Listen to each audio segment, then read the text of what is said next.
सध्या विद्या चव्हाण आणि चित्रा वाघ यांच्यातलं जे जुनं प्रकरण आहे सुनेच्या छळावरचं ते परत एकदा तापलेलं आहे। कुठंतरी चित्रा वाघ जे आहेत त्या विरोधकांची कोंडी करताना दिसून येत आहे। तुम्ही पण एक महिला आहात, राष्ट्रवादीच्या महिला प्रदेशाध्यक्ष आहात, तुम्ही कसं पाहता या प्रकरणाकडे?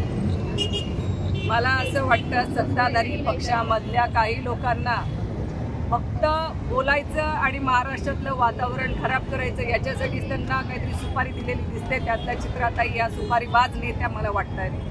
कारण आजच्या दिवशी महाराष्ट्रामध्ये असंख्य महिलांच्या संदर्भामध्ये प्रश्न असताना, त्यांच्या अत्याचाराच्या घटना वाढलेल्या असताना अशा सत्ताधारी पक्षातल्या एक महिला प्रदेशाध्यक्षांनी या एकमेकांवरती चिखल करण्यापेक्षा स्वतः या महिलांच्या पाठीशी उभं राहण्याचं काम करावं, त्यांना एक सुरक्षित वातावरण देण्याचं काम करण्याची त्यांच्याकडनं अपेक्षा असताना त्या एकमेकांवर चिखलफेक करून काय साध्य करणार आहात? आज माझी महाराष्ट्रातल्या प्रत्येक महिला नेत्यांना विनंती आहे, राजकारण बाजूला ठेवा, पण आज महाराष्ट्रातल्या प्रत्येक महिलेला सुरक्षित वातावरण देण्याची जबाबदारी ही सरकारची आहे आणि त्यासाठी आपण सगळ्या महिला नेत्यांनी एकत्र येऊन महिलांसाठी लढणं गरजेचं आहे।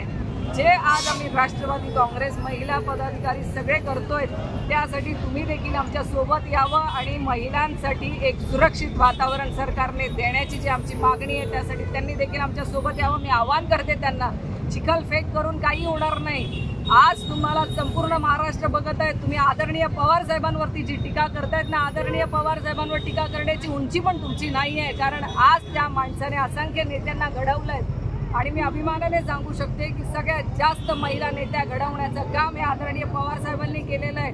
सगळ्यात जास्त महिलांच्या पाठीशी उभं राहण्याचं काम आदरणीय पवार साहेबांनी महाराष्ट्रात केलेलं आहे। तुमच्यासारख्या अनेक एकट्या नाही तर अनेक नेत्या पवार साहेबांनी घडवल्यात।